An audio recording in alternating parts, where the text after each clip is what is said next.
होली, दिवाली या फिर छठ पूजा। खासकर त्योहारों के सीजन में ट्रेन से सफर करना आसान नहीं होता। खचाखच भरी ट्रेनों में कई महीनों से पहले टिकट फुल हो जाती है। लोगों को घर पहुंचने के लिए कंफर्म टिकट नहीं मिल पाता। वेटिंग लिस्ट लंबी होती चली जाती है।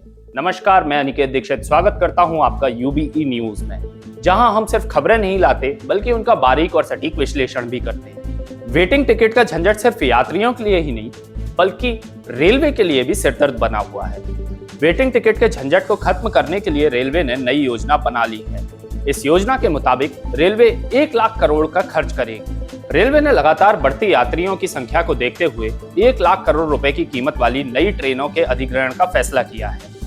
इकोनॉमिक्स टाइम के साथ बातचीत के दौरान केंद्रीय रेल मंत्री अश्विनी वैष्णव ने कहा कि वेटिंग लिस्ट के झंझट को खत्म करने के लिए भारतीय रेलवे इस मेगा प्लान पर काम कर रही है।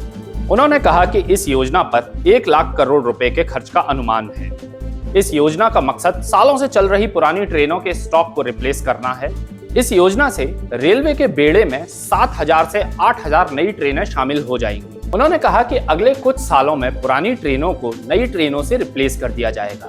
वहीं इससे यात्रियों के लिए पर्याप्त सीट भी उपलब्ध होगी। ट्रेनों की संख्या बढ़ने से सीटों की उपलब्धता भी बढ़ जाएगी। ट्रेनों की संख्या बढ़ने से कंफर्म टिकट मिलने की संभावना बढ़ती चली जाएगी। वर्तमान में रोजाना 2 करोड़ से ज्यादा यात्री ट्रेनों में सफर कर रहे हैं। रेलवे रोजाना 10,754 ट्रिप ऑपरेट करती है। ट्रेनों की संख्या बढ़ने से ट्रिप की संख्या बढ़ जाएगी। अगर हर दिन इसमें से 3,000 अतिरिक्त ट्रिप जोड़ दिया जाए तो वेटिंग टिकट का झंझट खत्म हो जाएगा। अगर सालाना देखें तो 700 करोड़ लोग हर साल ट्रेन से सफर करते हैं। यह संख्या साल 2030 तक 1,000 करोड़ तक पहुंच जाएगी। यात्रियों की संख्या बढ़ने के साथ ट्रेनों की संख्या को बढ़ाना भी जरूरी है। रेल मंत्री के मुताबिक अगर ट्रेनों की संख्या 30% तक बढ़ा दी जाए तो रेलवे में वेटिंग टिकट का झंझट खत्म हो जाएगा।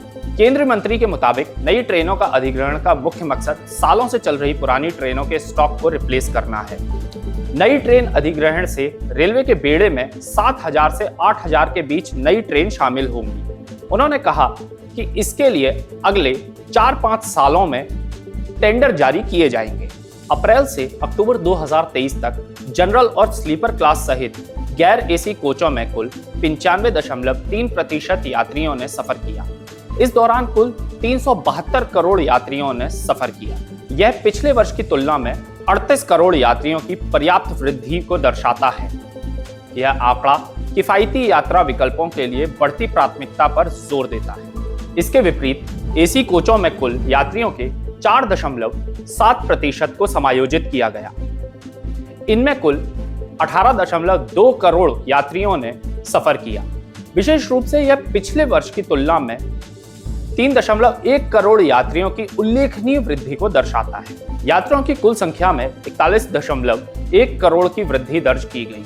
इनमें से 92.5% गैर एसी यात्री सामान्य और स्लीपर क्लास के हैं। यह बदलाव अधिक बजट अनुकूल यात्रा विकल्पों की ओर यात्रियों के झुकाव को दर्शाता है। सूत्रों ने बताया कि इस बढ़ती मांग को पूरा करने के लिए भारतीय रेलवे ने अपनी सेवाओं का काफी विस्तार किया है।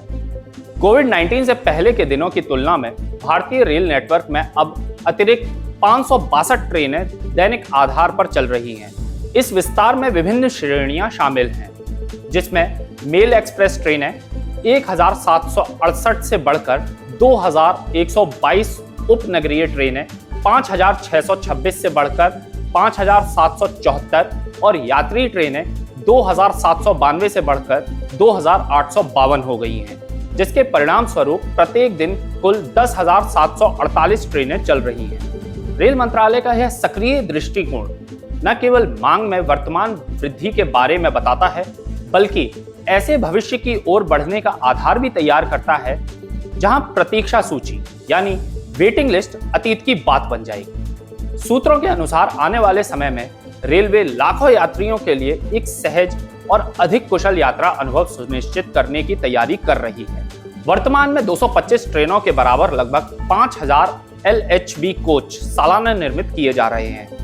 जल्द ही रेलवे द्वारा बनारस लोकोमोटिव वर्क्स में लोको के साथ और अधिक ट्रेन सेट का निर्माण किया जाएगा। एक अधिकारी ने कहा, मुख्य फोकस में से एक लंबे मार्गों पर अधिक पुश पुल ट्रेनों को शुरू करने पर होगा, जिनके दोनों छोर पर लोको होंगे। हमारे विश्लेषण से पता चलता है कि दिल्ली कोलकाता मार्ग पर ऐसी ट्रेनें चलाने से यात्रा के समय में 2 से 2.5 घंटे की कटौती हो सकती है। दिल्ली चेन्नई जैसे अन्य लंबे मार्गों पर लगभग 5 घंटे की बचत हो सकती है। सूत्रों ने कहा कि इन पुश पुल ट्रेनों का किराया अन्य मेल एक्सप्रेस ट्रेनों की तुलना में 10 से 15% अधिक हो सकता है। इस बीच अधिकारियों ने कहा कि मौजूदा त्योहारी सीजन के दौरान रेलवे ने 1 अक्टूबर से विशेष ट्रेनों की 2423 यात्राएं संचालित की हैं, जिनमें 36 लाख यात्री पहुंचे हैं।